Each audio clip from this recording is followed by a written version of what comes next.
Assalamualaikum warahmatullahi wabarakatuh. Selamat datang di channel Kawruh Jiwa. Channelnya sang kekasih yang peduli dunia dan akhirat seisinya. Bahasan kali ini tentang kisah turunnya hidangan dari langit. Allah menurunkan hidangan yang terdiri dari roti, ikan, delima, dan buah-buahan, serta beragam lainnya. Wahai Isa putra Maryam, dapatkah Tuhanmu mengirimkan kepada kami sebuah hidangan dari surga? Pinta pengikut Isa, atau yang disebut dengan Al-Hawariyun. Tentu saja permintaan tersebut sangat mengejutkan Nabiullah Isa. Jika bukan untuk menguji kenabiannya, maka para pengikutnya bukan lain ingin menguji kebesaran Allah. Takutlah kepada Allah, jika kalian memang beriman, jawab Isa.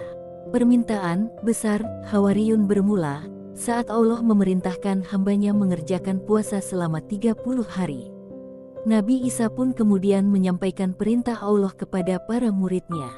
Maka berpuasalah mereka selama sebulan atau 30 hari. Pada ujung bulan, setelah mengerjakan puasa, para pengikut Isa pun meminta hadiah. Tak tanggung-tanggung, mereka meminta sesuatu yang sangat besar. Mereka menginginkan sebuah hidangan diturunkan dari langit untuk mereka berbuka puasa. Mendengar permintaan pengikutnya, Isa tak habis pikir. Telah banyak mukjizat yang Allah berikan padanya, namun pengikutnya tak kunjung juga merasa puas. Putra Maryam pun kemudian takut, pengikutnya akan seperti umat terdahulu, yang meminta sesuatu besar kepada Allah, namun berujung pada kekafiran. Dia enggan menyetujui permintaan pengikutnya tersebut.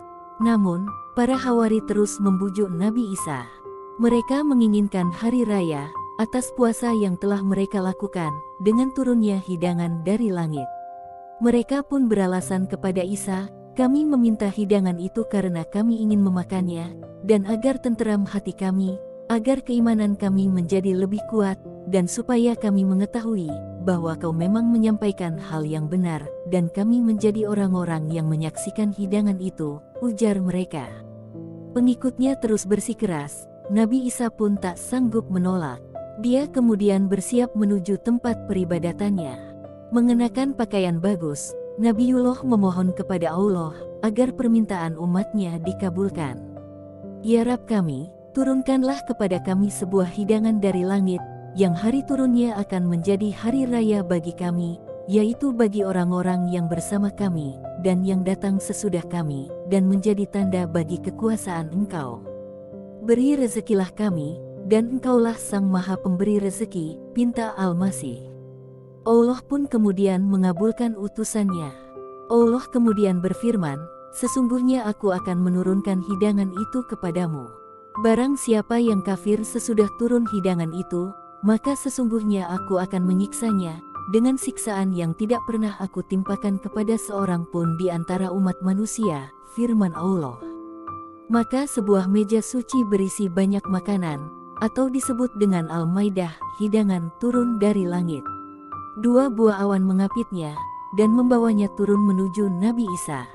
Sementara, Al-Hawariyun menyaksikan peristiwa menakjubkan tersebut.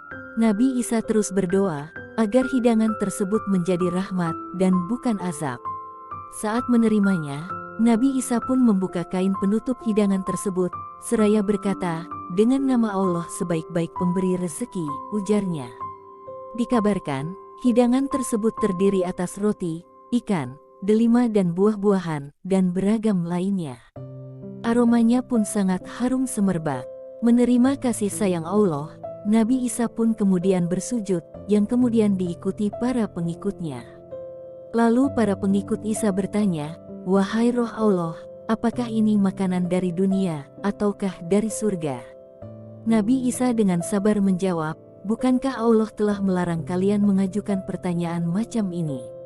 Hidangan ini dari ilahi, Allah Maha Berkuasa hanya mengatakan, jadilah. Maka jadilah hidangan ini. Ini adalah tanda dari Allah sekaligus peringatan manusia agar beriman, ujar Nabi Isa. Tibalah saat menyantap hidangan. Namun, bukan bersegera memakannya, para pengikut Isa menyuruh Nabi mereka memakannya terlebih dahulu. Kami tidak akan makan sebelum engkau memakannya, ujar mereka. Nabi Isa pun menjawab, "Bukankah kalian yang meminta ini sejak awal?" Ujarnya. Namun, mereka tetap enggan menyentuh hidangan tersebut. Maka Nabi Isa pun memanggil para fakir miskin dan orang sakit. Mereka diberikan kesempatan miskin dan orang sakit. Mereka diberikan kesempatan menyantap hidangan luar biasa tersebut. Setelah memakannya, tiba-tiba mereka yang sakit menjadi sembuh, yang cacat menjadi normal, yang sekarat menjadi sehat. Melihatnya, para pengikut Isa yang meminta hidangan sejak awal itu pun menyesal, tak menyantapnya pertama kali. Keajaiban Al-Maidah pun masih terlihat saat disantap. Meski ribuan orang memakannya, hidangan tersebut tak kunjung habis. Setiap yang memakannya pun mendapat kebaikan yang banyak. Keajaiban Al-Maidah ini pun di kemudian hari menjadi satu dari mukjizat Nabi Isa yang disalah-artikan pengikutnya. Mereka kemudian melupakan esensi mukjizat Nabi Allah dan justru menganggap Isa sebagai putra Allah kemudian menyembahnya. Kisah Al-Maidah ini diberitakan dalam Al-Quran, bahkan diabadikan menjadi nama surat, yakni Surah Al-Maidah. Kisah tersebut terdapat dalam Surah Al-Maidah ayat 110 hingga 120. Terdapat pula hadis yang mengisahkannya dari beberapa sahabat seperti Ibnu Abbas dan Salman Al-Farisi. Semoga bermanfaat. Terima kasih. Wassalamualaikum warahmatullahi wabarakatuh.